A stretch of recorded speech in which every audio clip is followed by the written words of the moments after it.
Dark Satellite Media. Supreme. All Neil gets the ring. Watch me scream your majesty. Majestic. You dudes is buffoon. The blicky under the jeans, it's like fruit of the loom. I'm like OG, Donamichi shooting cocoon. Motherfuckers talk greasy like if you was immune. And the ball work crazy, had to use a spittoon. While you out front cleaning up your stoop with a broom. I took 4 perk tans and I flew to the moon. While Stallone there hooking up a loop in the room. This the wild, wild west and I shoot the saloon. See the orchestra's playing, hear the flutes and bassoon. We in Philly wearing Timberland boots in the June. We them Ralph Lauren 92 boosters of doom. Cool. Oh, there he is. There we go. Yo, New York in the house. It's a party. Yeah, man. Yo, this is an episode of Red River Podcast, which is a podcast that I do, and currently all 3 of us seem to be doing a podcast. So that's Shaun up there, Shaun Cooper, and that's my buddy Eric down there, man. Sir. Yeah, man. What's going on, Eric? Oh man, nothing. Just finished up a bunch of fight camps and just trying to chill before a bunch more start up, and just got so many things going on. Writing a book, all kinds of nonsense. Yo, before we get into that, so Shaun, just so you know, because Shaun's gonna just hang out with us for a minute. I know you know what it is. He trains at BJJ Sarah, right? You're at the Sarah, yeah. So I was like, you know what? I'm like, the other guys that I do the show with aren't really too, they don't know much about MMA, and I thought it'd be a lot of fun to just have them hang out. I wanted them to come back anyway. But yo, so me and Eric met a long time ago. We were in this place called Apple. It turned into Phoenix House later on.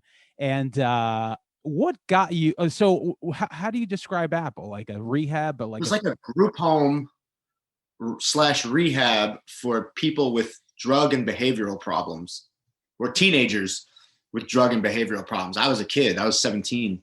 Yeah. I was like, I must have been 20, because I guess I got there. You were a couple years old. Yeah. So, man, and what a trip now when you like look back. So once we left there was no real social media. There was nothing like that where we could keep in touch so constant. And then once Facebook came around and whatever, I'm like, yo, Eric Uresk. I'm like, look at, I saw you. And then from there, when we first met, I knew that you were in love with wrestling. That was your thing. Yeah. You were a young kid, man, and like you were very passionate about it. But I think, I think you had quite a story after you left there. It wasn't until like years later that you found your calling. And next thing you know, it's like now I see you, like, I'm so fucking proud that you wanted to do something and you did it. Like I see you on like the biggest stage, man. I see you like on a UFC card with Dominic Cruz and his corner. And I'm thinking like, so happy for him. Man, just tell us how you got from leaving Apple to there. So it's after leaving Apple, I had to go back a bunch of times. Like even that first stint, I think I did with you. I want to say I left probably 5 times within that 3 months. I left and came back like 5 times in 3 months. I was in that place from 17 to 20 for like the better part of that. And then I would leave, I would hit the streets, I would run as hard as I could. I'd catch a charge or do a bunch of crazy shit, have to go back. I'd be homeless, like all just living that junkie lifestyle. And yeah, I know. And at a certain point, I did graduate at about 20 years old. I graduated, managed to get a driver's license, was headed off to wrestle in college, and I got to college and I had no life skills like whatsoever. I've been in an institution, homeless, or like some type of mental ward or jail or whatever, you know what I mean? So I haven't been in a life like where no one's telling you when to eat or how to pay for your books or any of that stuff. So it was so overwhelming for me. I lasted about a month in college and I was like, man, I want to do this, but it's so much easier to just be a criminal in a low life. So that's what I did. I went back and so it's just in and out. And and I knew I was gonna die soon. Did you really have that thought? Because like for me in my head, it was something that never, and I'm telling you, and you know, like the last time, like I woke up with paramedics around me in 98 before I went in. That's when I went into Apple. So it was March 15th, 1998. And even back then, like I always felt like I would always get over. So I didn't have that. So it's funny that you say that you knew. The reason I knew I was gonna die is because I had a like series of events that happened in kind of rapid succession within weeks of one another. I overdosed. Actually, I overdosed at a party with Dave Bowden, and shout out to Dave Bowden. Yeah. And Dave was like the big homie when I was a kid. You know, like when I wanted to not be involved with street stuff, I would hang out with them because they were all like punk rock kids, and you know, they weren't involved in any of that stuff. So I could just relax with those guys and get drunk and have a good time. But anyway, they took me to a house. I ended up robbing the homeowner who was selling ecstasy. I ate all his pills and took all his cash. And I woke up in a hospital bed the next day with a pocket full of money, handcuffed to a gurney. I thought I was going to jail, but they just handcuffed me, I guess, because I was in convulsions and they had to pump my stomach. So I leave the overdose, and I'm not shook by that. A couple weeks later, I black out after a night out in the Hamptons, and I'm young. I black out and I pass out on the train tracks, and I start, and the train is coming down the tracks while I'm sleeping. So like I just kind of like sat up in the middle of a blackout and fell to the side and didn't get run over. Wow. Yeah, it was spooky shit, man. And then these guys, I met these dudes, and they wanted me to get them some drugs. So my hustle was always like robbing people, robbing drug dealers or robbing people for stuff like that. So that was my hustle. Especially out there, man. You know, you were probably a terror out there. Yeah. It was so these guys gave me cash. I went out, spent it at a club on Dune Road with my friends, took everybody out for the night. I go back to the dude's house the next day, and they're having a party. And I'm like, don't worry, the stuff will be here later with my boy. So I'm like, that'll buy me time to just like, to tap this keg and have a good time and whatnot. But for me, it wasn't enough to just rob people. Like I really got off on adding insult to injury. So I started diving through the sheetrock in their walls, tearing ceiling fans out, pissing on their television, pissing on their bed. And I wiped my ass with the dude's fucking sheets. And it's just being real disrespectful. And then I bring everybody into the living room that's at the party, and I announce to them that I robbed these guys, that their money, nothing's coming. I spent the money last night and no one's doing a thing about it. So, like in front of like 15, 20 people. So everybody's just like dead ass silent. Then my friends are like, come on, man, we got to get out of here. So I refuse to leave, and I black out and I pass out on their couch after all this nonsense. Now, these were not punk kids. Like these guys were a little older, and they were like bad guys. You know what I mean? Like I know. These were evil people. Yeah. So as I'm sleeping, they go get some bats and they start teeing off on me while I'm sleeping, and like straight to the face. I still have, my lip was hanging off. I still have scars from it and existing dental problems from that stuff, like almost 20 years ago. So I managed to make it out to the street, and they're still teeing off on me. And like the one dude looked like Captain Spaulding. He was like 40 something at the time. And all I remember was like being on the ground, looking up, and like there was like a amber glow from the street light. And this weird 6'3", weird looking dude is howling and dancing over my body, like waving his arms around in the air. And everything's in slow mo. I'm not panicking or nothing. I'm just like, all right, I'm going to die if I don't get out of here. I got to somehow get out of here. And a car comes driving down the road. I dive on the hood of the car, and it happened to be a kid I knew from high school who I robbed like 2 weeks before. What are the chances? Yeah. I robbed this kid 2 weeks before, and the motherfucker drives me home. And so, yeah, I get home. I wake up in the morning. I have no recollection. I come downstairs. My mom freaks the fuck out. She's not even like trying to help me. She's just screaming at me. I'm like, what's this bitch's problem? Like, I just woke up. Like, I don't know what my face looks like. I go upstairs. My face is destroyed, blood, bruises. It's a mess. And like, I knew like man, all that shit happened in like 6 weeks. Like all three of those events. I'm like, how much time do I actually have to live? You know? That's a great point, because like I didn't have any violence in me.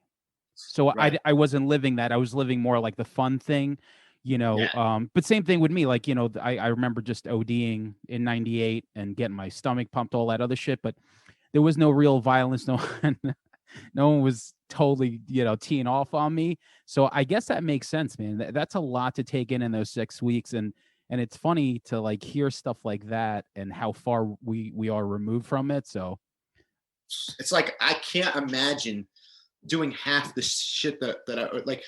So I had no consequential thinking at all. For me, I was like, okay, I'm going to run in this house that's filled with people, and, you know, and I'm going to rob this guy in front of his dad, you know, and it's fine.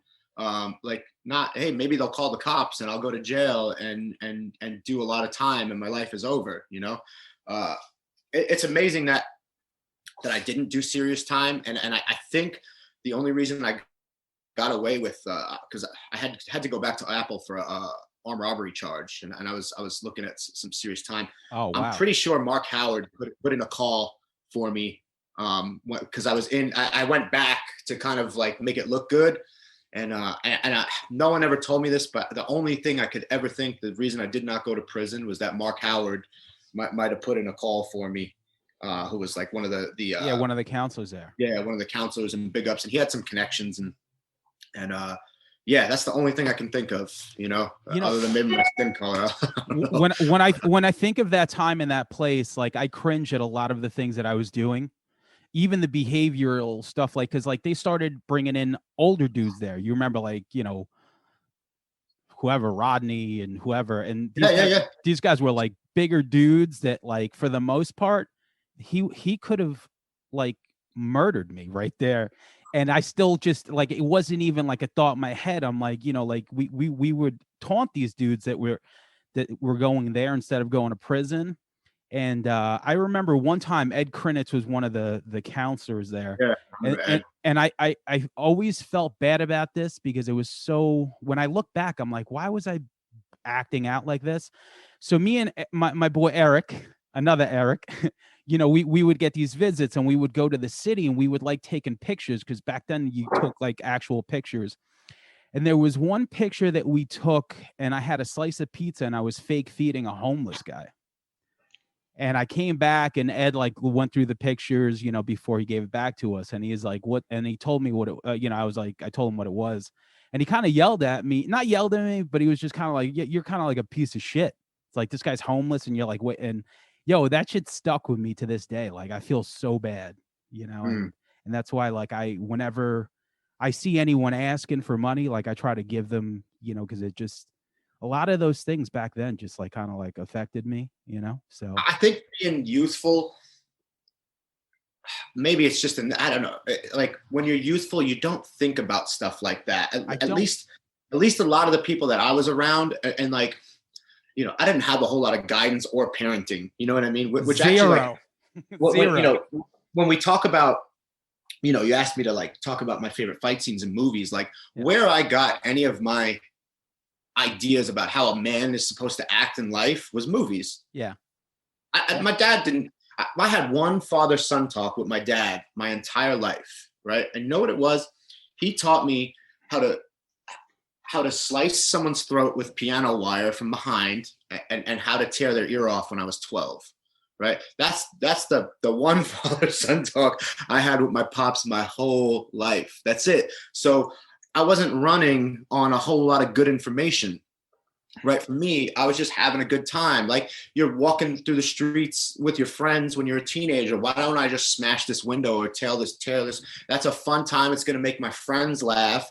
I'm not thinking about the guy that's going to come out of his house in the morning and be like distraught that his fucking window is smashed. You know what I mean? I'm not thinking about that at all.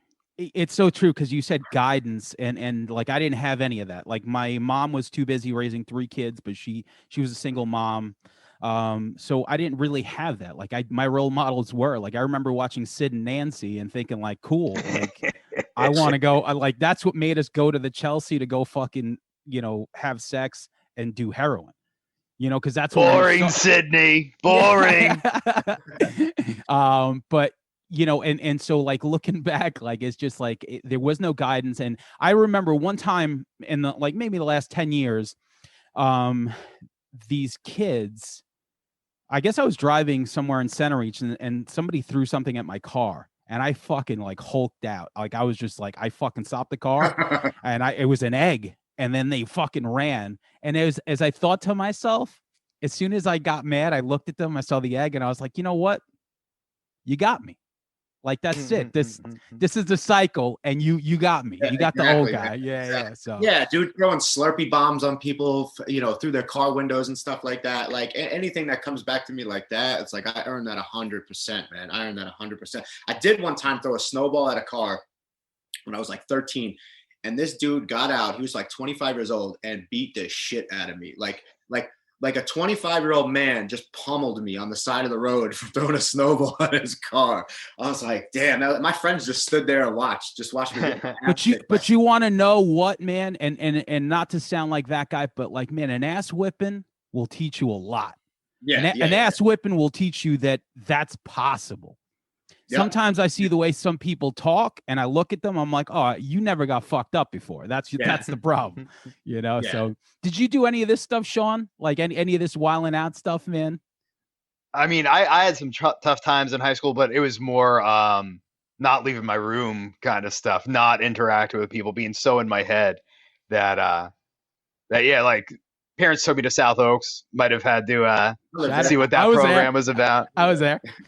Yeah, it's probably around a similar time, like 97, 98. But I was like, this isn't gonna work. This isn't gonna work for me. So didn't wind up going, and just I had home tuners and stuff in high school. Yeah. But I also didn't have like the violent thing. It was more like anxiety, depression, all that stuff, which was tied in, I think, with my gut. Because I have a lot of digestive issues when it comes to like, I found out it was gluten and dairy. Oh, wow. And we didn't know. I went to a lot of doctors and stuff to try and figure that stuff out. But I think that triggered everything. And since I've healed my gut, I feel like I've healed my brain. I mean, that's anecdotal. It's just me, but I don't know.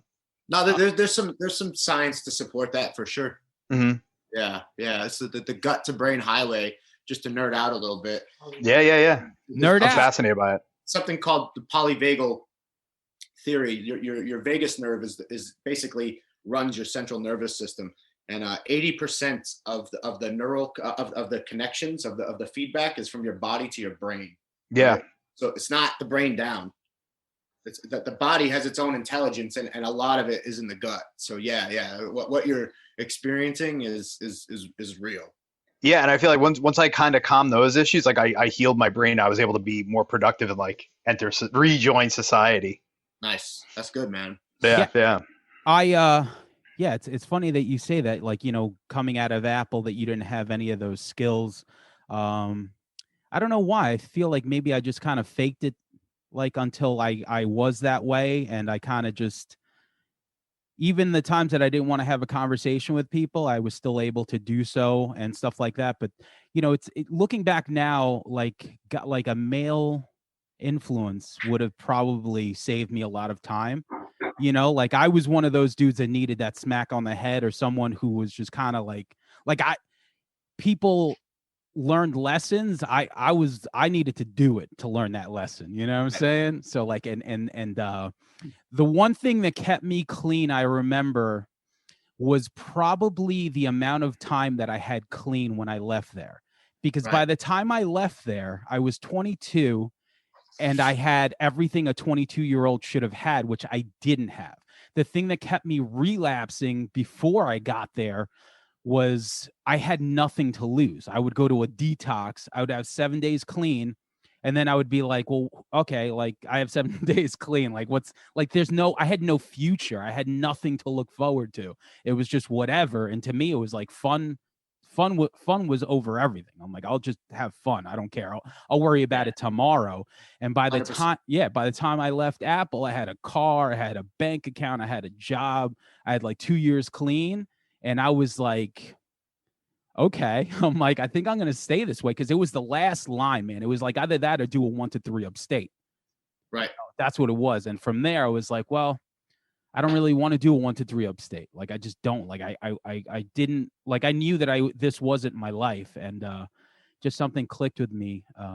But yeah, man, just going from there, like how did you turn your life around and start working towards that goal as to where you are? Yeah, so with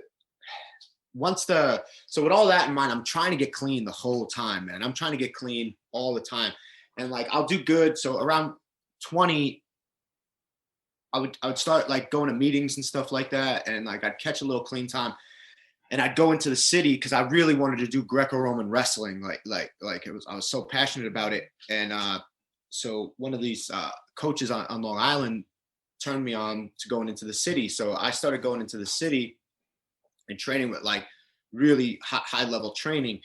And there was a kid there that was from Belarus, this dude, Andre, and he was training most of the time down at this Russian gym in Brooklyn. Right. And so he invited me down there. So I go down to this Russian gym in Brooklyn, in Brighton Beach.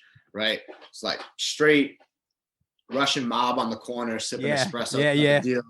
And we're training in the bottom of the basement of this Jewish center. So I go down there. The coach was a former Soviet Union Olympic coach, and all these monsters from Russia. Like, these guys were all like national team members from whatever republic of the Soviet Union that they came from. Obviously, it's the late 90s, so like or early 2000s at this point. So, you know, Russia had been dissolved to all the republics and some killers. And I just went down there every day. I was obsessed. I had nothing else to do. I had no life. You know what I mean? So it was like, man, I really felt like I can do this and put my energy into this, or I'm going to die in the street, because you can't do the things that I was doing. And eventually somebody's just going to shoot you. Like, it doesn't matter how tough you are, without right? a doubt. Yeah. And that's that. So I didn't want that to happen, or I was just going to overdose, you know, and not make it out of it. So I kept coming back. I kept struggling. I kept, coming back and struggling. And then, finally I just had this like very moment of clarity after I had a 4-day bender in the Hamptons. Right. So, I'd spent a lot of time. I'd been going to nightclubs since I was a teenager. I had some older friends that worked in clubs in New York City in the Hamptons. They would take me out on like school nights and fucking drive me. We'd go party in the Bronx, and then they'd drop me off at the bus stop at 7:00 in the morning, that type of deal. And so, I'm out in the Hamptons. It's and I'm on a sick one, like a Thursday to Sunday type of deal.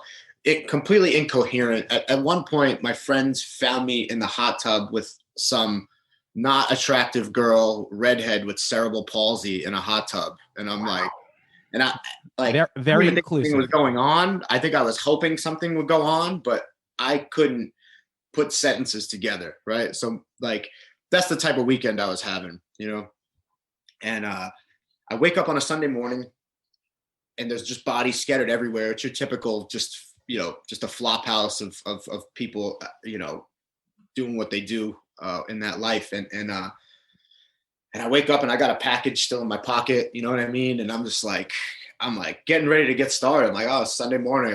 I fucking passed out with Coke left in my pocket. So cool. Yeah. Good for me, right? It's breakfast. So, and then it's like, this is just like a little like internal voice was like, man, if you flush that, you'll have a shot. If you don't, you're probably going to die soon. And it was just like, it was just a real voice. Like, it was like, I couldn't ignore it. And it felt real enough for me to listen to it. So flushed the shit or threw it in the garbage. I don't remember. I drove home. I slept for a good 2 days. Right. And then, I called my boy Lewis, who you might know, Sam from Houston. Oh shit! Get out of here! Yeah. Oh man! Shout out to Lewis. Yeah. Lewis is a fucking G. I call him every now and then because that guy fucking saved my life. So like, he was no joke. Nah, he was crazy, and he was the only person crazy enough to hang out with me every day because I was so angry. Like, my life got worse when I got sober. Because it's like you just took away my fucking my solution to all these problems that I was having. So so Lewis would just kick it with me every day, and I'd go to meetings and then I would train. You know, I gave myself a good 90 days of not doing anything but just getting myself clean. You know what I mean? I was like, because I didn't need any distractions. I'm like, yeah, maybe I'll go lift some weights, but other than that, I'm just gonna throw myself into this. And then that was that, man. I threw myself into wrestling, and down there I would train with like Russian sambo guys, and some jiu-jitsu guys would come down. And before I knew it, I'm taking these underground fights in New York City, and you know, fighting in these lofts and these warehouses. Oh yeah, was one of those. Was that popping back then? Like real deal? Like just what are some of the rules for that? No rules. No rules. Yo, I seen a dude get his arm snapped in front of his kids and just get like dragged out. No doctors. Nothing. I'm thinking Lionheart. You know, like, yeah. like It was pretty gangster. It was pretty gangster. I saw some dudes get fucked up. I fought some like karate guy. You know what I mean? And I just picked him up, body slammed him, kneed him in the temple repeatedly until his eyes rolled in the back of his head, and that was that. Wild. Shit was wild. I fought Frankie Edgar in one of those fights.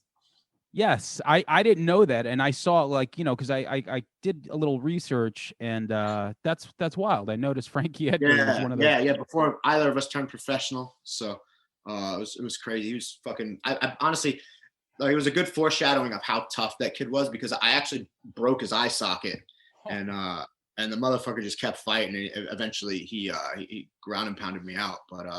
Yeah, it was pretty hectic. Did you guys ever meet up again and be like, hey, remember? Yeah, I seen Frankie. I've seen him a bunch of times since. I just saw him recently at a UFC in Vegas, and well, actually, he was. I want to say he was fighting on that card. Yeah, because he lost that quick fight to that kid. I think there's the Sanhagen. The fight before that, even. Oh, okay. It might have been the fight before that. But. Yeah. So I've seen him recently, and you know, we always say what's up, and you know, he's always just, you know, he's always cool, and you know, we just you smile and nod, and you fucking, you know, you shared that experience, and you know, you just keep it moving. Yeah, and it's fun, you know, like you knew what you wanted to do even back then when I met you. It was something, I don't know, like I'm like, this kid is built like a fire hydrant, you know, like he's just like, I knew that, you know, and you kept it going. And then I'm going to knock it up to Shaun too. Like same thing with you, like your record, the biggest Taking Back Sunday record, or one of them, just celebrated 19 years. And it was like, same thing with you. Like, did you guys feel like this is what we're going to do? And we're just going to keep at it? Like, you know, like what are some of those memories you have from that record 19 years ago? I mean, I just thought we put out the record, and the record came out, you know, end of March. I thought we'd tour through the summer and go back to school, go back to work. Like, hey, this was a fun ride. Yeah. But to think that it would be anything more than that was like pipe dream. No way. And I mean, been off for the last year and stuff. COVID sucks, but like we're still going, and I think we're well rested, so ready to get back into it. But yeah, there was no idea that it would be anything more than just, oh, crazy, we got a record deal, someone else paid for our record. Like that's as much as I thought. What's a funny memory that you remember from just making that record, of anything? Well, our drummer Mark, we didn't bring a drum kit day one. They go, you didn't bring a drum kit? We're like, we need a drum kit? Like any other studio we've been to on Long Island, like had one. Yeah. There was always like a house kit. You know, we didn't know we were making like a major record. You want your shit there. So we're running around buying drum skins the first day in Jersey City. So that was pretty crazy. Another funny drum thing, Mark had never played to a click track. So like, you never played to a click track? Like, what do you mean you've never done that? Okay, well, we're not even going to try it.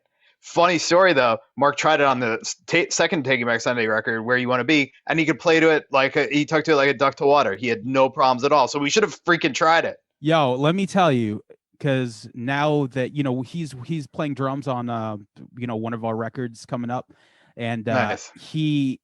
Man, when I tell you, you know, even the Carlos Danger record that we did, I've never seen anyone play to a click as well as fucking Mark. Like he's a guy. He's a monster, and he was proficient at it from like the very start. But it's also, there's something to be said. Tell Your Friends has a certain energy and a certain vibe because all the songs get significantly faster. Yes. So I think there was some sort of charm that made it kind of set itself apart with its sloppiness. Yeah, and that's what it was back then, man. It just like you listen to records, you know, even like the old Get Up Kit records, like stuff like that just like it just had a sway, and it was just feeling and stuff. So But cool. Do you find like it's like interesting, you know, you have this successful, you know, album and career and stuff like that. I think it goes along with anything. When you're doing something and you're just so obsessed with doing it because you love it so much and it's so fun, you're not thinking like, oh, I can get famous off this or even have a career or life off this. Like I had to do my mind. Yeah, I had to do the opposite. Like when we'd be on tour and stuff, I'm like, man, we're spending a lot of time on this, and I don't I don't know any bands that have made it before. Like, is this going to be my career? Like, all my friends are in college, like they're getting ahead in our lives. Am I just delaying the inevitable? I'm like, stop thinking like that. Just enjoy it. You're still young. Like we were 20 years old when I joined the band and stuff, and 21 when the first record came out. So I'm like, dude, take your time. Don't overthink it and just enjoy this for what it is right now. You'll figure out the rest. But yeah, like I had to do the opposite. Yeah, we're going to be so famous. It's like, no, I believe in this and I think it's really good. I hope other people will.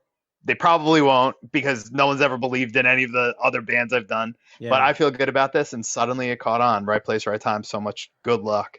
Well, listen, it's a lot of fun for me to have a stupid podcast and get to talk to the both of you that have so much drive and dedication that you guys are where you are, basically like the top of your fields for sure.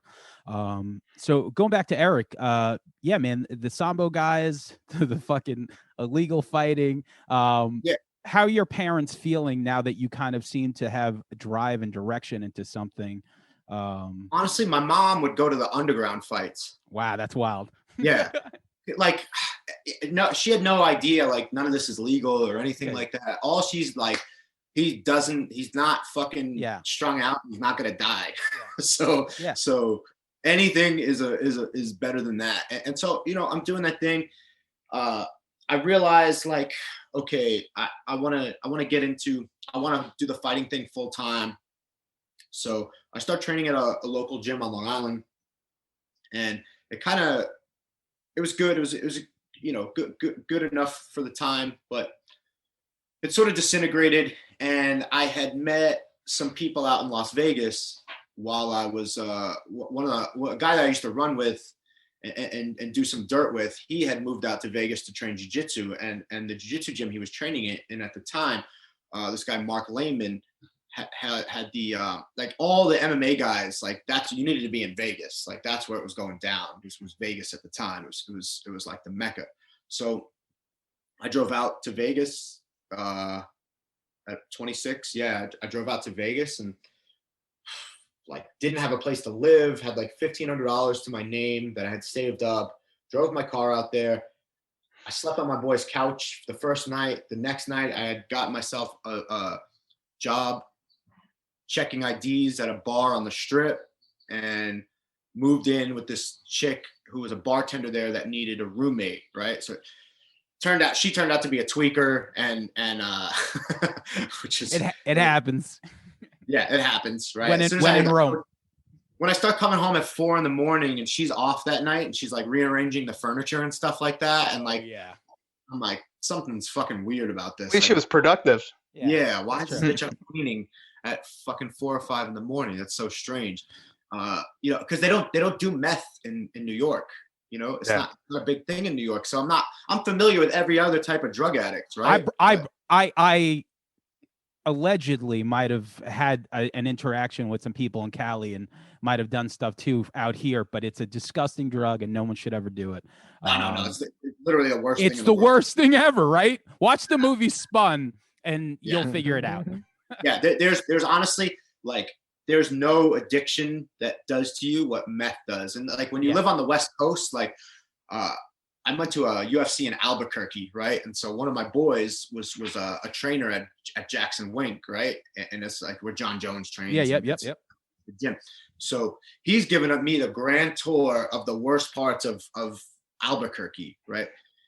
Yo, let me tell you, I've never been to a place so sketchy in my life. Dude. Hood in Albuquerque, I legitimately felt unsafe, and it was broad daylight. And it just looked like zombies and cockroaches, like everybody just looking for a come up. You could just see like the death in the air, you know. And you know, a junkie of any type is always looking for a come up, man. You could just see like if you set down a nickel, that shit would be gone if you turned your back. And I checked out all the Breaking Bad houses and shit like that. So that was cool. pretty, Yeah. but, Was the pizza still on the roof? no, but it was pretty cool. So I'm out in Vegas, and after being there for a year, I'm getting pretty good. I get brought over to Extreme Couture, and Randy Couture was my hero at the time. So I start training with them, and my first day on the mat, I'm training with like guys that at the time are legends, like Frank Trigg. Forrest Griffin. What UFC, like, so around the year, like, was UFC back? Like, did Dana White buy it by then? Was it still like a thing? Because I remember. Yeah, like, Dana White had bought it. Randy was the champ. He had just beaten Gonzaga. Okay. And like Tim Sylvia. So it was on its way to being like in the public eye even more. Yeah. I think that's when it was popping, right? Like that's after the Ultimate Fighter. Okay. Oh, okay. Okay. Just after the initial Ultimate Fighter. So where the UFC really took off is after the original Ultimate Fighter, where Forrest Griffin and Stephen Bonner had a war. Yeah, war. Finale. And both guys got contracts after that. And I ended up training with both guys there. And so it's just after that, like less than a year after all that. And so, I'm training with Vanderlei Silva. Randy asked me to give Vanderlei Silva a private lesson in wrestling one day, which is a fucking sick, man. It's like, hey man, I got to go out of town. I was supposed to work with Vanderlei. Can you help him out today? Yeah. So that's so cool. I'm like, fuck yeah, dude. You know what I mean? Like Vanderlei is like, he was one of my heroes at the time. So I'm training with all these guys, and and I'm doing well, but I still have a lot of mental problems, like, a lot of undiagnosed things like PTSD and stuff like that. So I eventually end up in San Diego after spending a few years on and off, because I would leave Vegas each summer to go home and work in the Hamptons. And I would tell myself it was to save money, but really my ego just needed the hit that I would get from being like the man running all the doors out there. Like, if I'm honest, you know what I'm saying? So like, I loved training, but really what I loved was women more than anything. You know what I mean? So like just like, there was no out there, I was a young up and coming fighter.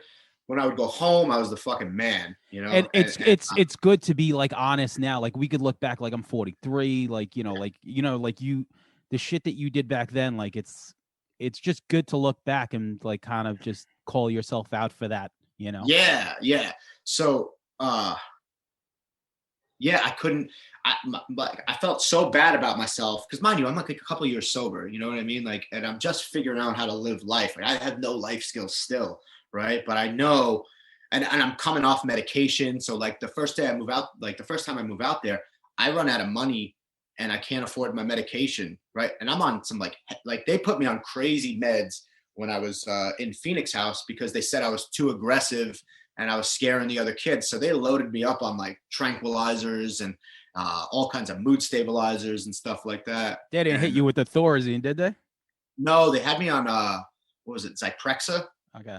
Yeah. So I just sit there and drool on myself and fucking, and then they'd yell at me for falling asleep. I'm like, you fucking morons, you put me on a tranquilizer. What do you think I'm going to do? Like, be fucking bright and chipper. So anyway, like, I'm having a lot of problems. I'm chasing my dream, but I'm also having a lot of problems, and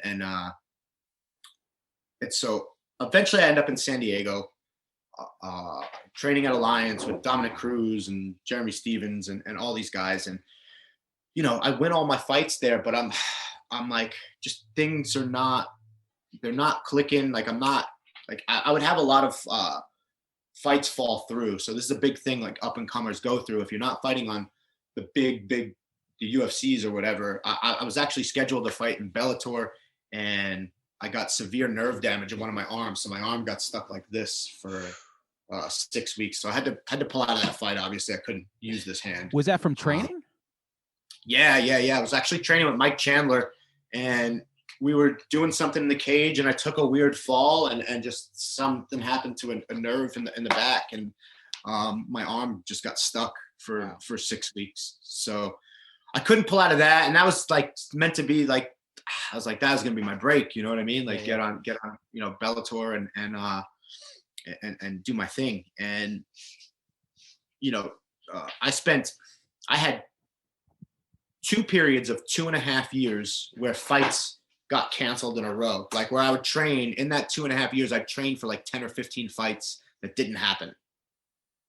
Right. Twice. So that's 5 years of a career. Right. So that's like a normal occurrence, I guess you said? It's normal to have fights fall through. It's not normal for it to happen for 2.5 years. Right. Yeah. But I also believe that I manifested a lot of that stuff myself, because I always had this like running clock that I got to get successful so that I can prove that I'm not a loser, right? Because the only thing I have behind me is evidence that I'm a fuck up and a loser, right? Yeah, right? yeah. Like that's substantial evidence that I have behind me is, man, you're fucking just lucky you're not dead. And I remember like watching all the kids that I went to school with that weren't fuck ups, like hanging out with them at the beach, like after their senior year ended, and they're all going off to college. And I'm wondering, am I going to live through the summer? You know? Yeah. It's funny. funny. It's funny you say that too. You know, it's a big thing for people that had that like history that we do. Because, you know, years later for me, it's like, you know, even for something like podcasting, it's like, I feel like I'm good at this. Yeah. I want to prove that I'm not a loser. But writing music, same thing. Even if like 10 people like it, it makes me feel like it's like, oh, you see, I am good at something. Right. So it's like a big thing. Like I completely get it, you know, internally so much, not for anyone else, you know, if people like it, obviously, but internally you just feel like, you know, like as a fighter and as a trainer, you feel good, you know, like, you know what you're doing. So. The problem for me was my whole worth was tied up in that. Right. So when I went to training, like I would have to win at training. Forget about like trying to get better or work on weaknesses. Like, no. If I can't afford to lose sparring on a Friday, because then I'm going to fucking hate myself all weekend until I can reprove myself on Monday when we get back in here. Right. And so like, it kept me from taking the necessary risks to like really get my career where it needed to go. And I have to take like full accountability for that. Right. And so like, just that mindset of like time's running out. Running out. Always. Yeah. You know? I feel you. I really believe that I manifested like all those big gaps of fights falling through, you know? And that might sound crazy to some people, but yeah, I had this, no matter how good I got, and, you know, because the thing was, I was fucking up guys that were in the UFC and had contracts. And I'm like, man, that should be mine, you know, but I had a real loser's mentality about it. And a lot of me, and to a degree, I was a coward, you know what I mean? Like these guys were taking risks with matchups and, you know, working on their weaknesses so that they'd be confident with them in fights. And I just like, I wasn't in a place to mentally process all that stuff till a lot later. And then I had moved to Thailand for 5 years, and I went out there to fight, to seek some opportunities. And initially I just moved there to fight, not coach. And same thing, couple fights fell through. I lost a decision that I shouldn't have in China. Like it was it was a bullshit decision. I won the fight, and it's not uncommon to get robbed in foreign countries. So what's it like? Robbed. What's it like fighting in like over, you know, like in a different place? Like, is it all the same kind of? You just go in and do? No, it's totally different, man. I mean, it's just like cutting weight cut alone, right? Yeah. Weight cut alone is fucking hard because there's like nothing's there that you need it. Like the tubs don't run hot water hot enough for you to cut weight in the bath in the room. Like the saunas are it's just like it's so hit or miss with how you're gonna cut weight, you know. And I'm dieting down to 160 and then cutting 15 pounds of water, right, to make 146. So like that's big body weight percentage. Yeah, just a lot, right? So like you need shit to be in line to have that happen. So it's definitely like it's tough. It's gotten better. So anyway, after I lose that decision, I'm like, all right, I'm devastated, you know, I'm devastated because that kid went to the UFC right after that, right? And I fucking won that fight. So I was just like, Man. It was fucking just ripped at my soul after that. And I remember like another fight fell through, and prior to that, I had really started to take a look at myself, and I started looking in the mirror, and I started realizing, like, I called myself out. I told myself, you're a fucking coward and you're afraid to take risks, and that's okay. You know what I mean? Like, you were discouraged from making mistakes, like as a kid, like you were not allowed to make mistakes. It's not a big shot in the dark of why you are the way you are, right? But what are you going to do to change that, right? So I really got into this mindset, and this is kind of like what's brought me to where I'm at now, is I really got in this mindset of like chasing down weakness, chasing down my personal handicaps, chasing down anything about me that I'm fearful about or uncomfortable with, and just confronting it and head on. And I started doing that, and started making, like, training changed, and I started really just putting myself in vulnerable positions, and just like really embracing that vulnerable part of fighting. Because the thing about fighting is it's completely vulnerable, right? Yeah. Just the nature of it is vulnerable. You're going in that you don't have control over much, right? And so to avoid getting a comfortability with that vulnerability, it's like, well, yeah, no wonder, like you're not going to perform at your best if you're avoiding the very nature of what this thing is that you're doing. Does that make sense? Absolutely. Yeah. So I really got like fucking obsessed with that idea of just finding what I'm scared of and just charging into it head first.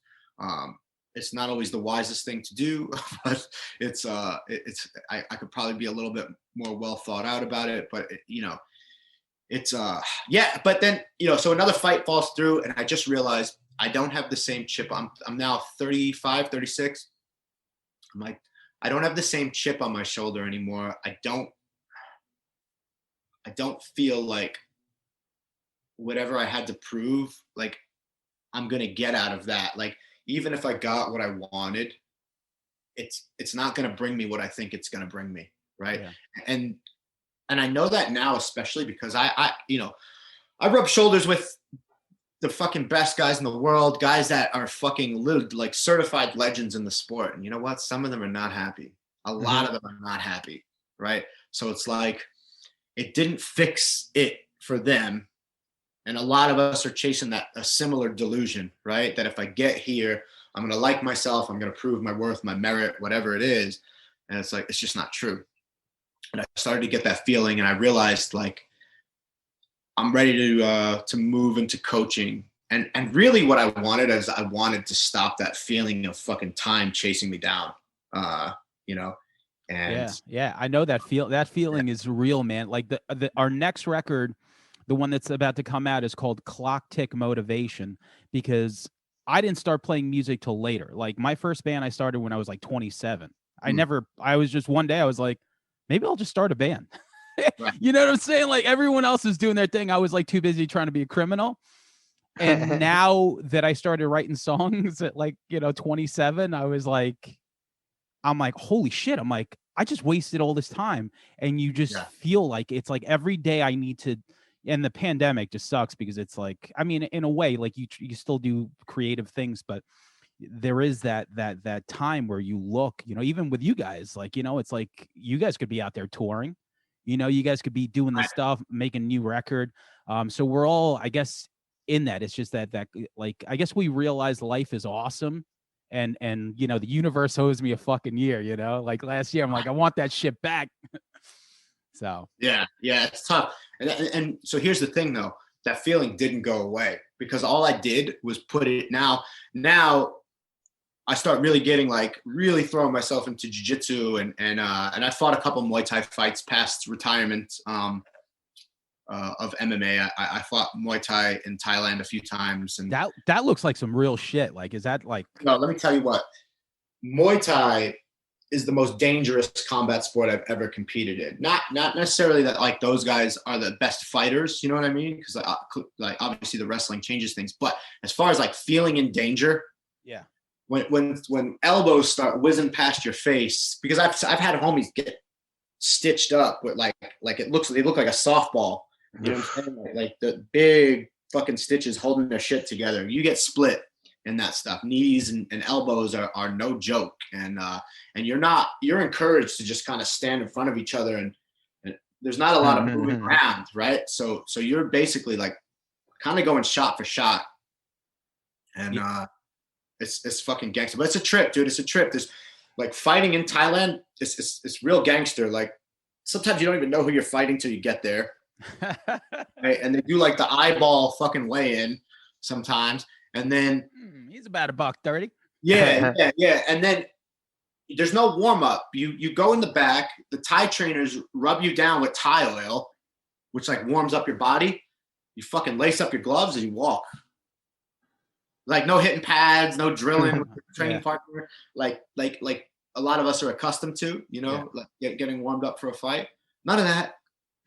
You fucking shake it out, and you're headed off to the ring. You do the little like pre-fight ritual, and that's that, man. You're in there banging it out. Wild. That's wild. Yeah. So I wanted to ask Shaun real quick because I don't know, when did you start doing jujitsu and what made you want to do it? Well, I'm a tough noob. So Stephan Bonner, Forrest Griffin had that first fight, and I was like, yo, what is this? And then I was watching Matt Serra on The Ultimate Fighter season 4, the comeback one. I was like, that guy's up the block for me. He seems like an amazing coach. I got to get in there and see what this is about. I did karate as a kid, so I was like, man, I really connected with martial arts. I thought it was cool. And I was like, man, I need to do that. And I just went one day. I was kind of angry. My career wasn't where I wanted it to be, and my hobby was the bar. So I'm like, I need something else that's going to get me going. I can't, like, I would come home from tours and my neighbors would be like, hey, like, what do you do? I was like, I don't know. I'd like chill and go to the bar. That's it. It's like, I need something else. So I latched onto that, and that just became like such a passion, and going to the classes every day, every afternoon, and getting to learn from really, really good guys and stuff. And then when Matt was training for his fights, he'd show us, like, oh, this is what we're working on for the Frank Trigg fight. Here's this butterfly guard sweep we're doing and whatever. I was like, he's going to try this in the UFC in like 2 weeks, and he's showing me right now. This is like the coolest thing in the world. So I just got hooked, man. And now like I've been out of it for a year because of COVID as well. But man, like once that bug bit, there was like no looking back. I'm like, this is what I have to do. So I've been training a little bit in the backyard with one of my buddies and stuff, and a little bit of kickboxing, and it's fun, but it's not what it was. But I'll get back there soon. Yeah. No, I'm gonna take a piss real quick. I'll be right back. Okay, cool. So I know you guys have like a festival coming up. Like, is that still a go? I don't think so. No. Yeah, you might have to do an edit somewhere around here. But yeah, like with anything, and I think most people know anyway, that it's if the government will allow it, it'll happen. And I just don't see mass gatherings in California. You're talking about that Chain Fest deal? Yeah. That's definitely being pushed back to a later date when I think things will be back online. But yeah, I don't think it's up to them to officially announce. So we just kind of got to sit and wait. It sucks, but yeah, I don't think anything's happening like show wise until fall. For sure. All right. Yeah. UFC just sold out in Jacksonville. Real quick. For like not too far away. I think it's in like May. Yeah. April 24th, I think. Yeah. We're like less than a month away. I don't give a fuck. No, yeah, for sure. But I'm not going, but I'm happy to see that it's happening. I'm like, at the first COVID show in Jacksonville. That must have been so nuts. Oh, you did, yeah, right? Yeah, so Dominic. Yeah. Who did he fight again?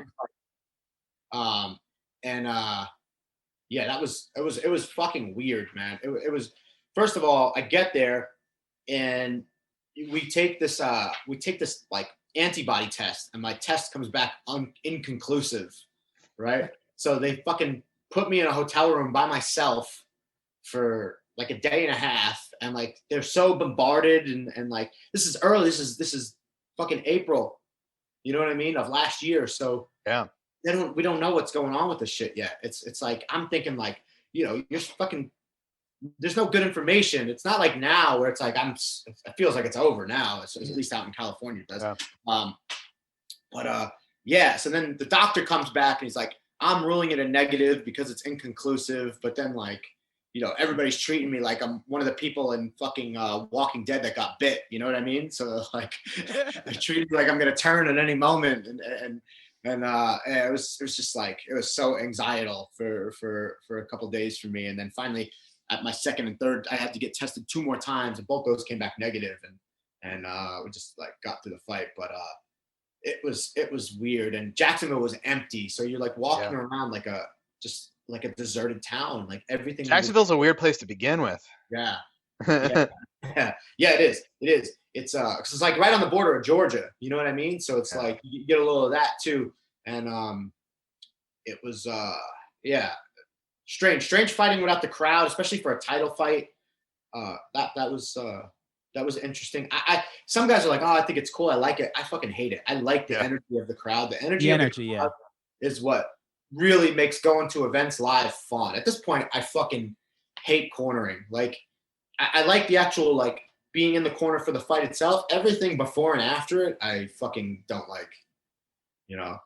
It's just like, you're in a hotel room with people for days on end. You're like, you're whatever. Your life is fucking canceled for a couple days, and it's just it's not fun. It's definitely not fun during COVID, because a lot of times we're just like locked down in a hotel for days. Like, you can't go out. Wasting away. Yeah. So it ruins, like, I mean, it's just everything, man. It just fucking everything's on pause. Like everything.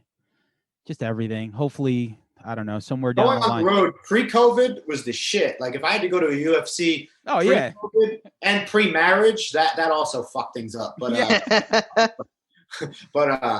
pre-COVID and pre-marriage, like, oh man, it was my wife just fucking opened the bathroom door. She just left. But so speaking of marriage, I know that you went out to Thailand, and then from there you said you started to, you didn't start off as a trainer, but so many things happened there. Like, that happened, and then you met your wife. Like, man, a lot of shit happened there before you got back to San Diego, right? Yeah. It's so I had my coach throughout my career at Alliance MMA was Eric Del Fiero, and we work together now. And but he had always encouraged me to like into coaching and working with the guys, because I was like, basically, like, even while I was on the fight team, I would run a lot of the wrestling and grappling workouts. Like, as a fighter, I'd be in them, you know what I mean? But I basically set the tone for what we're gonna do, and then we do it.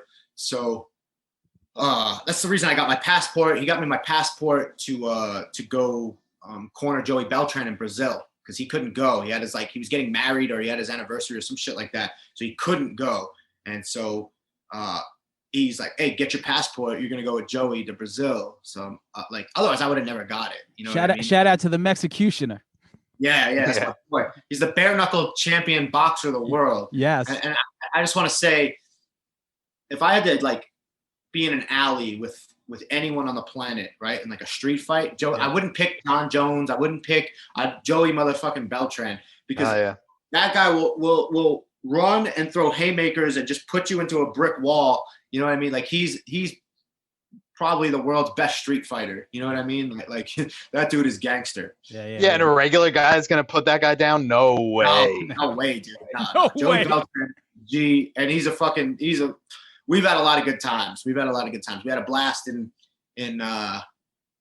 where would you go? Sao Paulo. We went to Sao Paulo, and we had a blast, and we're still friends to this day. But so yeah, Eric always encouraged me to coach, and so I knew I would coach at some point, because even my Russian wrestling coach said that one day I would. He kind of encouraged me that you'll be a good coach one day. Body mechanics just makes sense to me, and being able to articulate body mechanics is not difficult for me. It's just, I can see something. I can see when a foot placement is out of position, or just little small things, and articulate those adjustments, right? And so when I went out to Phuket, I knew when I was done, like, yeah, I'm going to move into coaching. And so the owner of the gym and I agreed that I would move into that role exclusively. And yeah, I started, and within a very short time, we had taken Phuket Top Team from a fairly reputable gym to one of the best gyms in Asia. one of the best gyms really on that side of the world. And guys were flying in from all over the place to come train with us. And, we had Tiger Muay Thai down the street, which is obviously a super successful gym. They had a lot of money behind them and stuff like that. So we were essentially, guys were coming there to train with me and build, build their careers with me. And it was a blast, man.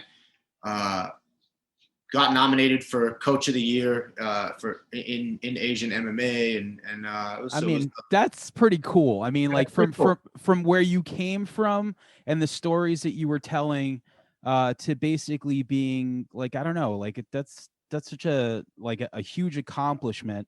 Did any part of you were you allowed to enjoy that internally?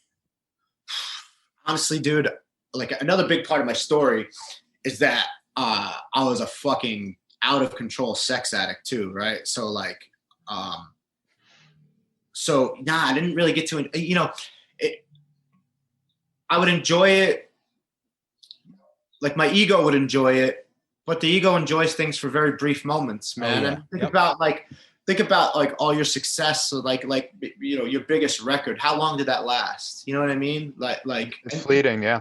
Right. But when you were a kid, if you would have thought about that when you were a kid, you'd be like, I'll be happy forever if I, if I have just a hit record, a local hit record, I'll be stoked on that forever. And I can imagine now, just knowing how human beings work, it's like, oh, it was cool. You know what I mean? It's like, it's not fueling me today. It's definitely not fueling me today. So, probably because we want more, like for Shaun, like once you guys make a record that you love, like after you tour for a couple of months, you're like, cool, I want to go make more music. Like you always want to just top whatever you did, and it's not unhealthy. I think it's just like, okay, that's cool. Now I just want to get even better.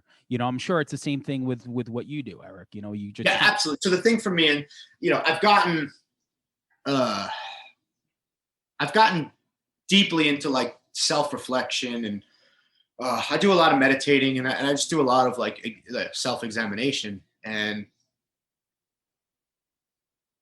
the idea that like getting to like some place that's where it's going to be at, it's not real. It's not real for me anyway. And I know countless people that it's not real for. Right. And so it's like the body of evidence shows me that like, that's not real. Right. But there's a delusion inside me, man, if I just bang like that chick, I'm going to be fucking stoked, right? Once I bang her, I don't want anything to do with her anymore, right? She's done. Like a hunter doesn't kill a deer twice, right? After it kills it, it eats it, and then that's it. The fucking carcass gets discarded, right? So it's like, that's how I felt about everything, right? That's how I felt about everything. Everything was just you banged that tweaker, didn't you? I definitely didn't bang the tweaker. No. Honestly, I was still so crazy. Girls didn't start paying attention to me till I was like 24, 25. Yeah. And like and even then I was still a little fucked up. But she was too busy with some fucking other tweaker. I thought about it. I definitely thought about it. I mean, of course, I thought about it too. Right there. I didn't even meet her. Yeah. But so it was like all that stuff. It's like, it's not there. For me, honestly, the big thing for me right now in my life is like, because like the big struggle now is like, as I get older and I remove distractions, I don't have chasing women to fall back on anymore. Like I'm married and I'm happily married, right? Yep. I don't have any of the real distractions. I'm not in my, I'm not chasing fame anymore in the same way that I was, thinking like, so all these things that I could kind of like hang on to that like, when I get there, I don't really have any of them anymore. I have very, very few of them anymore. So for me, it's like, so with that, with a lot of those distractions being removed, like a lot of like underlying stuff starts to boil to the surface, and it's not uncommon as you start to reach 40 years old. And I just turned 40, and dealing with like the symptoms of PTSD is a fucking motherfucker. It's really hard, man. Like, so my body's in fight or flight more often than it's not, right? So it's like, imagine like the feeling of like you almost get into a car accident or something dangerous happens, right? But then your body comes down. My body kind of gets stuck in that for long periods of time. That's heavy.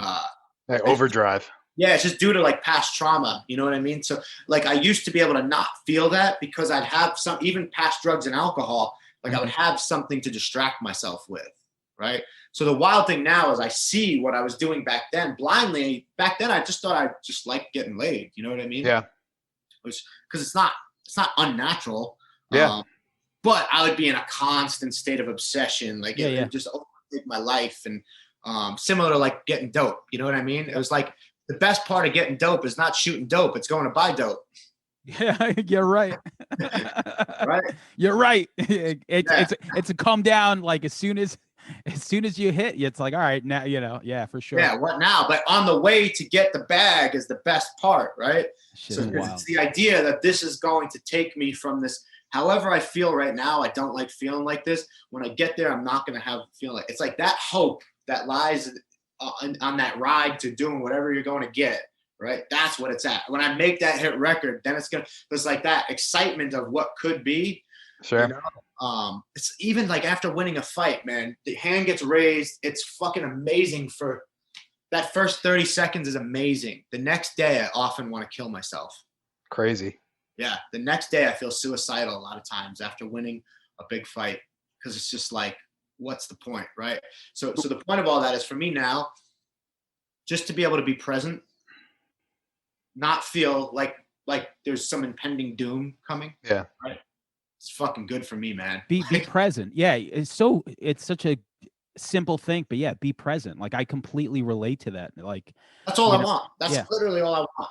Like I want to be present to enjoying what I'm doing on the mat, not I'm doing this so that eventually it's going to make me more money, right? Yeah. Once I start doing anything for money, I fucking hate it. You know, I fucking hate it. That's why I want to develop multiple streams of income so I can coach not for money. I'd rather coach for fucking free because I would do it for free. It's just not an option for me not to do it for free right now. Yeah.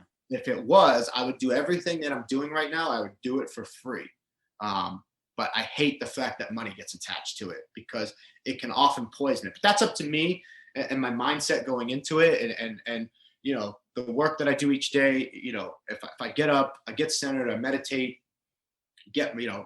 go empty the fucking junk drawer in my head, then it's like, okay, I can be aware of how I'm going to go show up to the gym that day for my own training and for the athletes that I'm training. If I rush out the door in the morning, right, and I don't do any of that prep work, I'm not aware of where my thought space is at. So like, I'm kind of just reacting, right? And a lot of times my reactions go back to like survival reactions, right? I need more. I'm not getting what I deserve, you know, that type of sort of thinking. And that fucking, it kills any type of creativity that's involved in me. It kills my writing. It kills, you know, because like at this stage in the game, I enjoy like that type of creativity and artistry, I think a little bit more than I do the martial arts work. Like I really like writing. I really like. You're good at it, man. You're good. Like you know, on your social media, like it's like the fact that you have a podcast makes sense, even though you haven't done one in a while, but I know you're going to start again. It makes sense. Same thing I told Shaun, like when they do something called Talking Back Sunday, you know, in the downtime. And I was like, watching that gave me the idea. I'm like, you know what? Like Shaun's really good on that. It was his idea. It would be fun to have the two of you, you know, so we could have this discussion. Man, and the writing for sure. Like you were saying, I'll let you continue though. Yeah, I think you're very good. I enjoy those creative pursuits.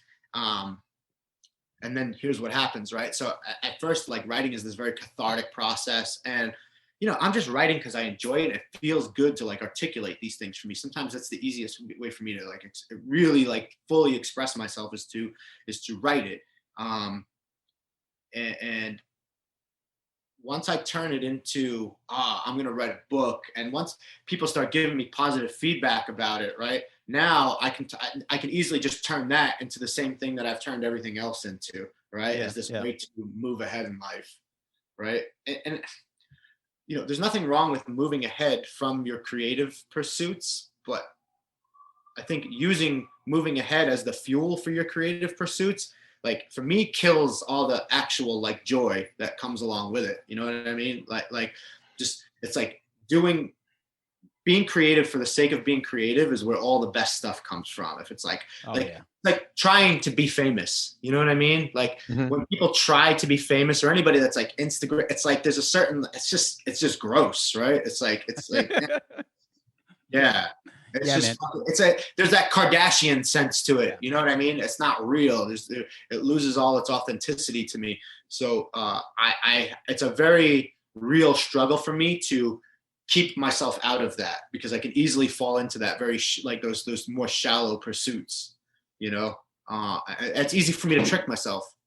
It's super easy for me to trick myself. Listen, I mean, that's one hell of a story. I'm gonna we're gonna close out the personal part now. Yeah. We're gonna do the movie and the music, whatever I said. But thank you for that story, because it was a great conversation, and I don't know, man, it's definitely great talking to you. I'm like I said, it's amazing to see what you've done, and obviously, Shaun, you already know. Can I tack one more question into the personal for you, Eric? Go ahead. Yeah. So all this self-reflection and self-realization, are you reading books? Is that through therapy? Like, how did you get to that place where you're getting this all figured out about yourself from coming so far? I'm fascinated to know how you got there, because it seems like you've got a lot of good techniques and stuff that you figured out for yourself. So a big one for me was I met some like very good mentors in 12-step programs that nice. And like in 12-step programs, there's a fourth and a fifth step that are about inventorying.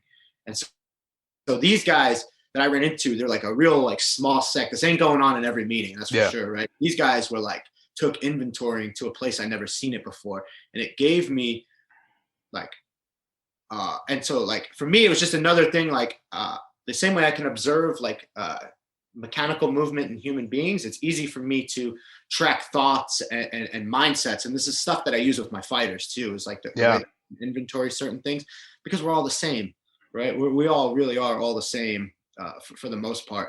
And so how to address, like, be aware of my fears, how to be aware of, am I being selfish or not? Being aware of my own motives. Like, how often do we go through life and we're not aware of our motivation? We just do it on autopilot, right? Yeah. Why do I believe what I believe? And then, tons of reading, man. I get into all kinds of books. I do a lot of spiritual study, like Ram Dass, Alan Watts, all different types of stuff, man. I steal from everywhere that I can. That's anything great. that inspires me. If you like, I can recommend books. Eckhart Tolle is like really good, like The Power of Now. Just like just getting like slowed down enough that I can see what's going on in the present moment. You know what I mean? And like any tool that helps me do that, I'm all about it. You know, and so that's like. So like that's a good stealing. Yeah. It's a better stealing. And before, like, I just didn't want to hold you guys hostage, is why. No, you're good, man. I'm great. Yeah, I told Shaun an hour, but you know what I'm saying? Like, I didn't know how it was going to go, and I think everything was going great, you know. Conversation's fucking great, so thank you guys again for doing it. No doubt. Cool, man. So listen, the podcast really revolves around music, movies, and pop culture. And this year with Zoom, I decided to really kind of, do it a lot, just to stay creative. And I thought it'd be fun to pick 5 of our favorite movie fights, just for shits and giggles, man. So Eric, just give me 5 of your favorite movie fights. Okay. So the one that like really like inspired me first as a kid, and I'll still get tingles from watching it. It's not the best fight scene, but it's the sort of the buildup around it. The first Karate Kid, right? It's like that was it for me, right? Yeah. That kid, he felt weak, right? He learned martial arts.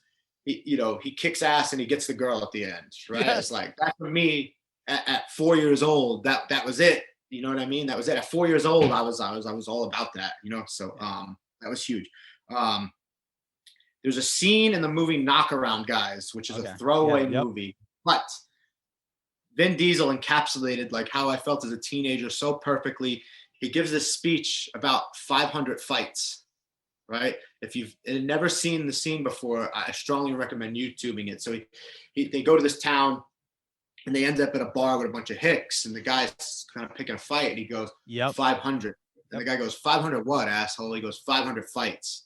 And he proceeds to tell him how, as a kid, he sort of put the number, that's the number he figured that you needed to get into to be a certified tough guy. And so for me, when I was a kid, little kid, 4th, 5th grade, I remember I would keep track of my street fights. So I'd keep meticulous track. I'd get in 4 and 5 a day sometimes just because like, I'm like, you got to hit quota. Yeah, I got to hit quota. You know, I didn't hit 500 at that age, but I think by the time I was like 11 years old, 12 years old, I probably hit 50. Yeah. I was content with that number at that time. You know what I mean? Yeah, so it's like that always resonated with me. That idea is just very powerful. Absolutely. And I'm not a big Vin Diesel fan, but I was in that. That was a good scene. That was a great scene. Yeah. So that was big for me. The entire movie of Bloodsport. Yeah. Was also like paramount in inspiring my life. You know what I mean? I wanted to fight in the Kumite as a kid. You know what I mean? We were too poor to afford karate lessons. So I would get at the book fair, I would grab martial arts books and fucking practice the moves in the book on my brother. So that vision was in me like as a kid. So Bloodsport was huge for me. I'd watch it repeatedly over and over. Shout out to Bolo Young. Yeah. Last scene of Rocky 2, the final fight of Rocky 2. I still can't watch that without catching a tear. You know what I'm saying? That gets me every single time. Just like once they raise his hand and like that's just the way the music is set. It's like it's a very strong scene. Hell yeah, for sure. Early Steven Seagal, Out for Justice or Above the Law. Yeah, like you can't fuck with those fight scenes. They're so fun. Aikido, so right? Isn't that what it is? I wish that I didn't know that it's bullshit. You know what I mean? But at the time when he's clotheslining motherfuckers and just like the choreography and in those fights, it was so far above anything else that was happening at the time. Absolutely. He beat the shit out of someone with a pool ball. Yep. Yeah. Nuts. Yeah. Every scene in those early Seagal movies, those early fight scenes was like head and shoulders above anything else that was going on at the time. And really, so here's a funny thing. The last record that we recorded in Staten Island, and it was at his old mansion that was turned. The guest house was turned into a studio, and it's owned by the Nassau family. And he was like the film producer. I'll send you some good stories about that. And it was just like the funniest thing because we're like, this is Steven Seagal's house and we're recording a record. Yeah, that is pretty cool. Okay, Shaun, give me 5 of your favorite fight scenes. All right, 5. Underrated movie, History of Violence. Oh yeah, is that Viggo? Viggo Mortensen, yeah, it's tremendous. So he's got a kid in it who's like a total nerd, total dork. You think he's not really like his dad. Then he beats the shit out of the bully, and the bully has like one of the best mullets and stuff, like total 80s throwback. And he throws the kid into the locker and stomps his head and stuff. And it's just like, yeah, there he is. So that's pretty awesome. 4, Drunken Master. The scene where Jackie Chan's mom keeps throwing him bottles of booze. He's like, oh, this is good. But just his facials and stuff when he's all hammered and he's fighting and dodging punches. Yeah, so that's fun as hell. That's a good random one. I didn't want to go that deep, but I'm glad you did. Yeah. It's like, old stuff I remember being a kid and stuff. This one's a little outside the box. It's a little silly when Mr. Miyagi fights John Kreese at the beginning of Karate Kid 2. Yep. Yeah. No, that's great. Fucking hands. And he's sidestepping the punches. I shared that with my son and stuff, and he got all scared when Miyagi's raising his hand, about to chop him. Then he honks his nose.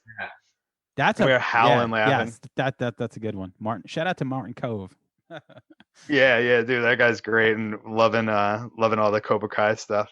So good. But number 2, Rocky 5. Not the best Rocky movie, but the street fight at the end with Tommy Gunn. Yes. Yeah, it was a good scene, man. It's super fun. You're like, oh my God, he's gonna get worse brain damage, and somehow he makes it through. And then number 1, Way of the Dragon, Bruce Lee and Chuck Norris. Oh man, that's a fair pick. That's a good one. Yeah.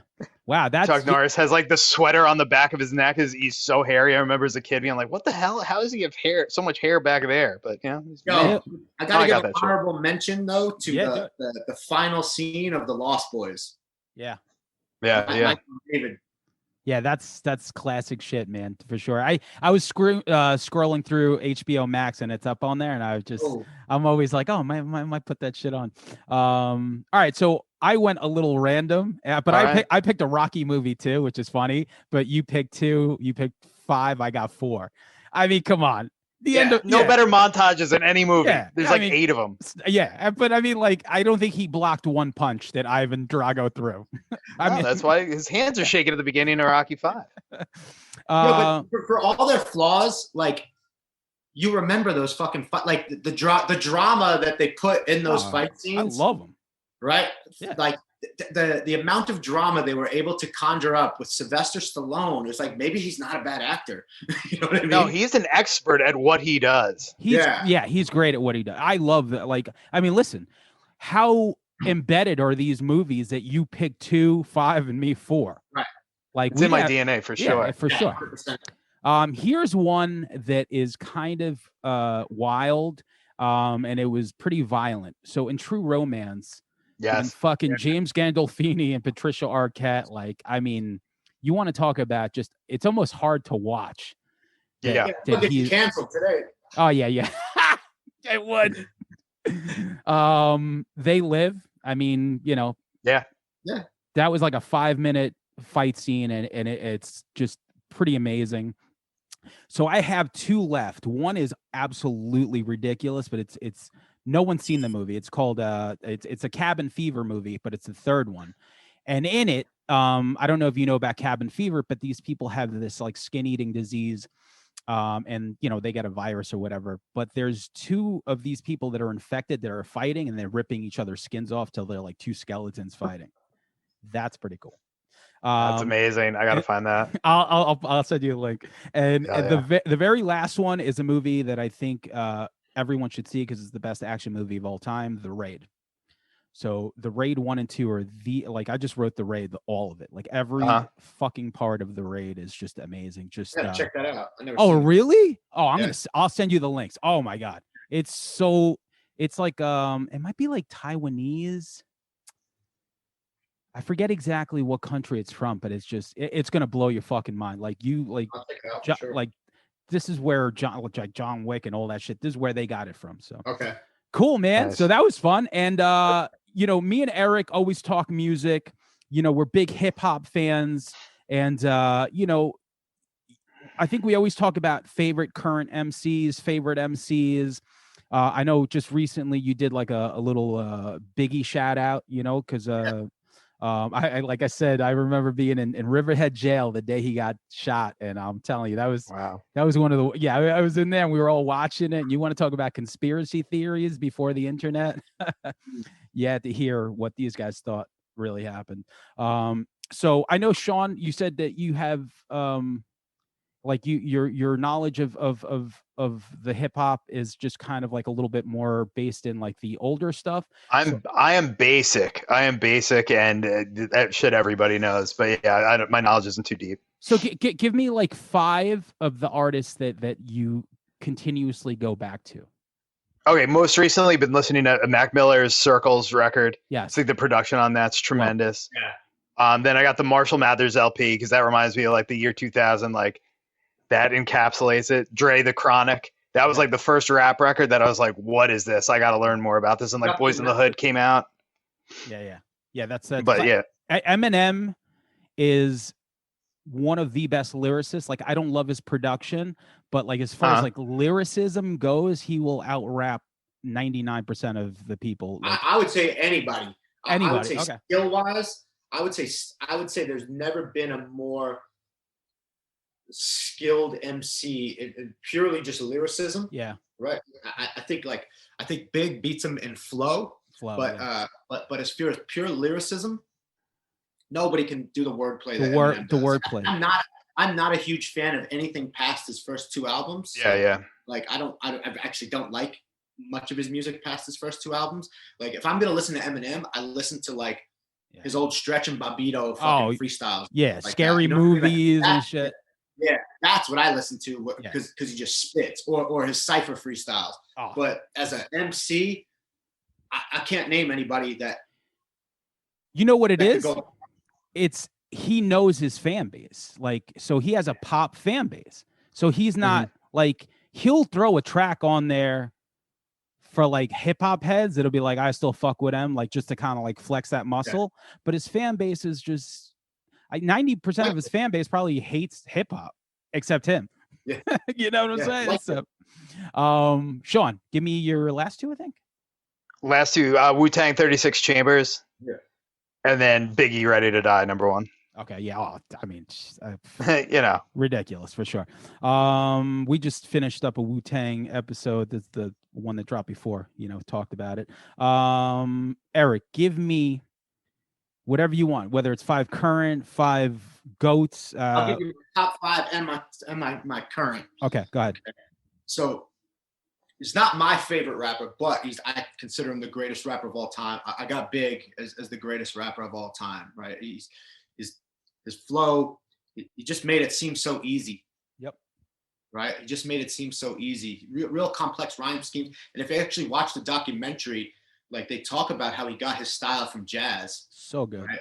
Oh yeah, right, yeah. Who like how they set up the melodies and whatnot. He took those melodies into his rhyme, so he was rhyming in melodies. Yeah. Right. It's like not a lot of people before or after can do that the way he did. Right. The other motherfucker that did the same exact thing, right, who's also like I go back and forth with who's greater, Rakim. Oh yeah. Right. So Rakim was the son of he was heavily involved in jazz, and so he got the da da da da da, like, so if you listen to his rhyme patterns, it's a lot of the way that he heard jazz music growing up as a kid, right? And and the production, inarguably the most influential MC of all time. Like there wouldn't be the 90s if we didn't have Rakim, right? He took it from like Cat in the Hat type Dr. Seuss type rhymes to like to the Nas's and everything that came. He was at and give me not many people, not many groups, Eric B and Rakim, those 4 records they put out like in a row are amazing. Like they might have had the best 4-album run of any hip hop group for sure. Right. Yeah. And Long Island MC, right? You can't. Shout out. Oh, Yeah. He's from Wandaan. Yeah. So that's 2. Nas, his first album alone is just like such a masterpiece. His second album is also a classic in my opinion. And I don't love the last run of work that he's done the past few years, but just like as a skilled MC, as a storyteller, as a picture painter, this is very, very hard for me to not hold him in such high regard. He's somebody that I refer to as the Weezer of hip hop. 2 really good first records, but as far as like skill set, and I like a lot of the later stuff, but yeah, I mean listen, you put on New York State of Mind any fucking decade, any fucking year, like that sounds good. Come on. Yeah, exactly. That whole album front to back, it's 40 minutes of perfection. It's the greatest album that's ever been made in hip hop, and it's perfect. You do not have to hit skip, not for any single part of it. It's like that. I don't know another record that you don't, because they only made 10 songs, right? And one was the Genesis, so it's like 9. Yeah, I mean it's 40 minutes. Yeah. So it's 40 minutes of just perfection. Cool G Rap. Yep. Right. Is on my top 5. He doesn't get enough credit. He's still out putting good music out actually to this day, and he'll go bar for bar with anybody. Like his rhyme skill is actually like it's pretty mind blowing. It's pretty mind blowing. Yeah. And then my number 5, like all time, is Big Pun. Okay. And I'm not the guy that does like full body of work. I'm just talking about like I'm really into like guys that spit.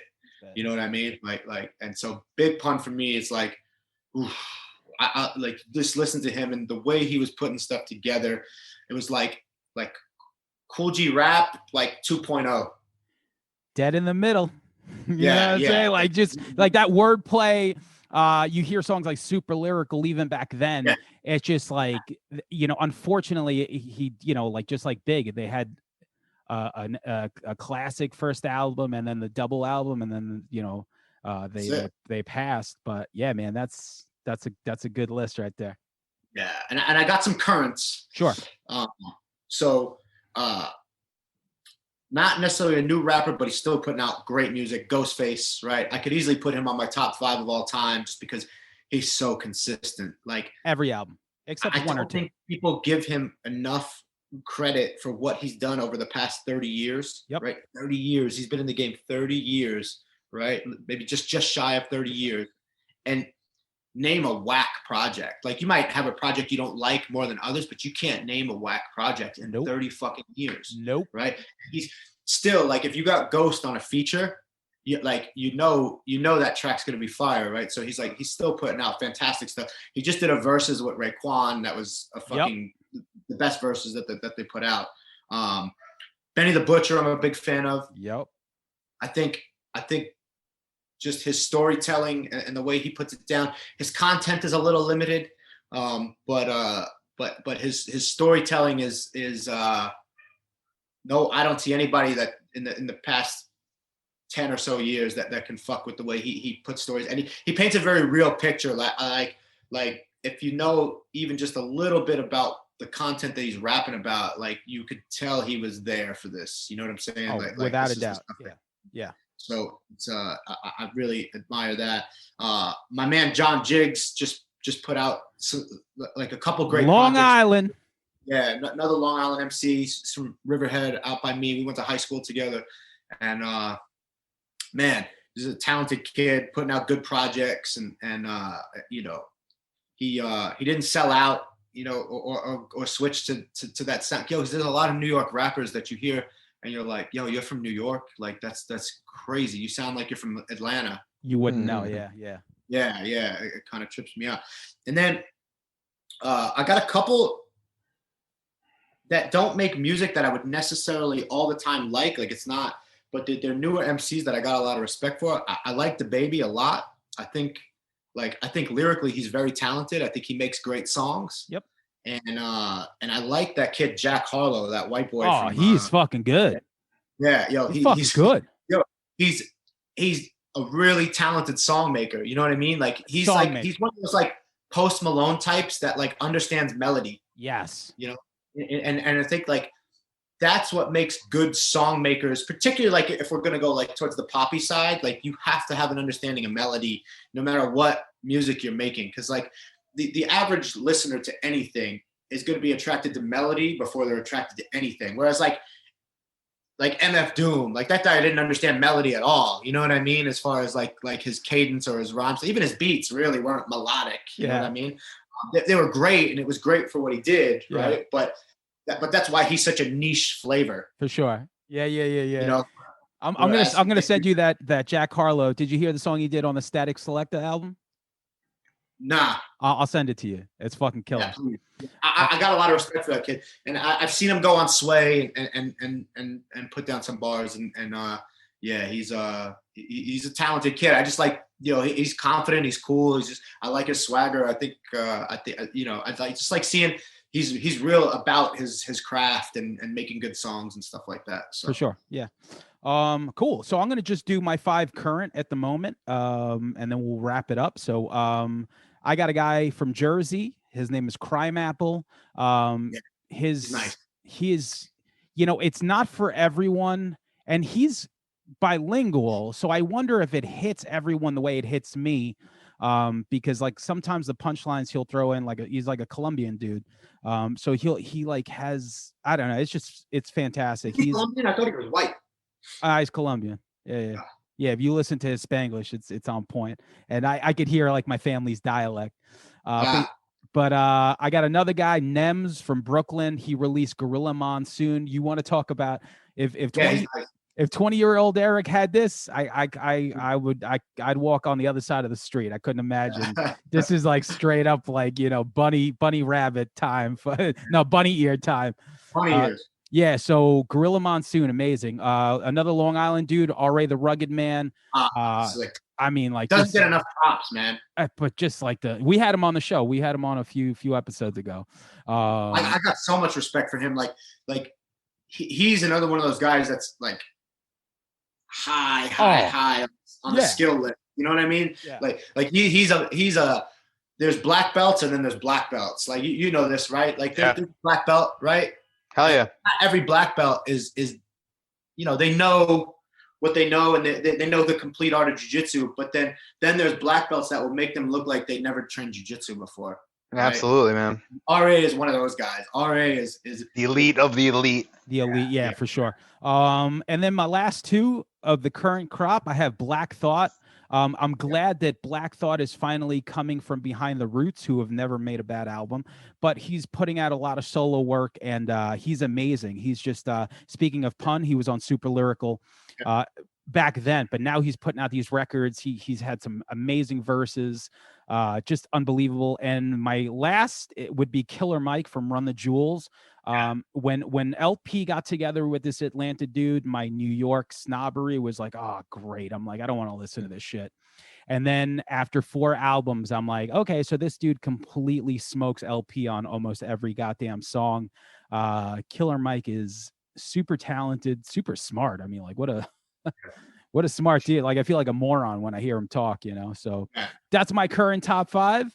And we're all going to be swapping some links and shit. So, thank you, Shaun. We're going to thank you, Sam. We're definitely going to look out for everything you do, man. We're huge Taking Back Sunday fans at Red River Podcast. Thanks, man. Obviously the nicest dudes ever. I love me some Shaun and Mark. And thank you, Eric, man. It's weird, right? Like, after all this time to kind of like catch up, man. So it's over 20 years. Think about that. Yeah. Over 20 years. That shit is crazy. Yeah, and you're in San Diego. I'm still in Long Island. So man, can't wait to see you in person. Can't wait to see you the next time you corner fucking Dominic or whoever. So thank you for your time. No, thank you. And I'll talk to you guys. All right, brother. All right. Later.